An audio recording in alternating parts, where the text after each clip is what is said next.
আসসালামু আলাইকুম বন্ধুরা, সবাই কেমন আছেন? আশা করি আলহামদুলিল্লাহ ভালো আছেন। আজকে নিয়ে এসেছি মৌলানা আমিনুদ্দিন নকশবন্দি সাহেবের একটা অনেক সুন্দর গজল। শুনলেই আপনাদের মন একেবারে ভরে যাবে। মধুর ভাষী কোকিলকণ্ঠ বক্তা মৌলানা আমিনুদ্দিন। মা বাবার কথা মতো যেজন চলে না, আল্লাহ নবীজির দিদার সেজন পাবে না। হায় রে আল্লাহ নবীজির দিদার সেজন পাবে না। মা বাবা অতি আপন, দিন থাকিতে করো যতন।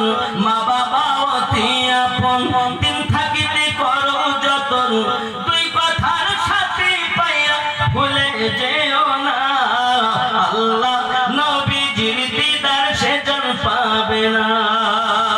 আল্লাহুম্মা ওয়া উম্মুকা, তোমার মায়ের উপরে ইয়া রাসূলুল্লাহ হুজুর সাল্লাল্লাহু আলাইহি ওয়াসাল্লাম কার উপরে? ওয়া উম্মুকা, তোমার মায়ের উপরে। হুজুর দয়া করে বলুন কার উপরে? আমার নবী বললেন আবুকা, তোমার আব্বার উপরে। তিনবার মায়ের কথা নবী আমার জানিয়েছেন, একবার আব্বার কথা আমার নবী বর্ণনা করেছেন।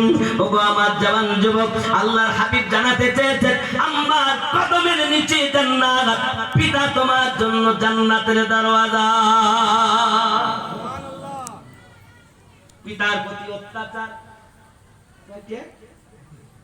ফেলবে। আমার জওয়ান যুবক খুব খেয়াল করুন, পৃথিবীর জমিনে আমরা আমাদের পিতা মাতাকে সেইভাবে আমরা দেখতে পাই না, সেইভাবে দেখি না। মিশকাত শরীফের ভিতরে লেখা, আল্লাহর হাবিব সাল্লাল্লাহু আলাইহি ওয়াসাল্লাম বলেন, হুজুর পাক সাল্লাল্লাহু আলাইহি ওয়াসাল্লাম বলেন, কোন সন্তান যদি তার মায়ের দিকে মায়ের নজরে, দয়ার নজরে তাকায়, কবুল হওয়া হজের সওয়াব আল্লাহ পাক তার নামায় আমালে দিয়ে দেয়। জোরে বলুন সুবহানাল্লাহ। আমি এখনকার বাজারে 5 লাখের বেশি